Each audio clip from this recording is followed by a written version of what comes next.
في كثير كثير كثير منكم جاوبوا 12 فيديو كليب، وهدول بدي اقول لهم اكيد مبروك لانه هن فاتوا معنا بالقرعه.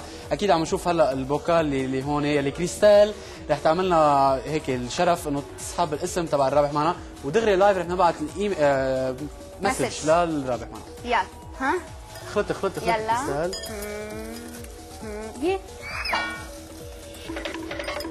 وإذ سحبنا الاسم اللي هو بايدي. اوكي مين معنا؟ لكومنتو اللي امبارح كنت بعدني عم ببعث لها، عم نحكي على الوول تبع الفيسبوك، وهي صفاء كرتوت.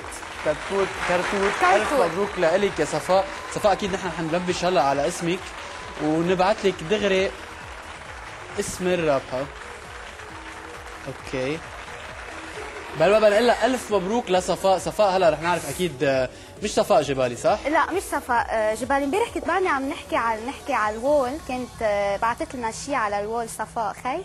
خي عن جد هيدي خبريه كثير حلوه. عندك خبريه بهالوقت تخبرينا اياها كريستال بعد؟ نحن عندي خبريه قبل نسمع اغنيه لسعد رمضان، بس لا عم فكر هيك خبركم اغنيه. انا لقيت صفاء على فكره. خبريه هلا جرب ابعث لها مسج مع انه هيك بعيد شوي عن اللابتوب. اوكي رح نقول لها مبروك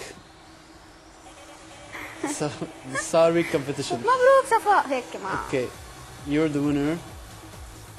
اكيد هي هلا عم تحضرنا على تانا اكسل، شغله تكوني عم تحضرينا وكمان تكوني فاتحه اونلاين فهيك يجيك المسج على السرعه. اكيد هلا بهالايميل اكيد بدنا نحن انه تبعث لنا الانفورميشن تبعها. اكيد هلا رح كفي باثناء ما نسمع اغنيه سعد رمضان رح ابعث اكيد الايميل هلا المسج، ومن بعدها اكيد بنتمنى من صفاء انه اذا بتشيك كثير فيسبوك تبعها تبعث لنا ايميل مسج وتقول لنا كل الانفورميشن عنها تنبعث لها اغنيه تبعث لها الهديه. وهلا رح نسمع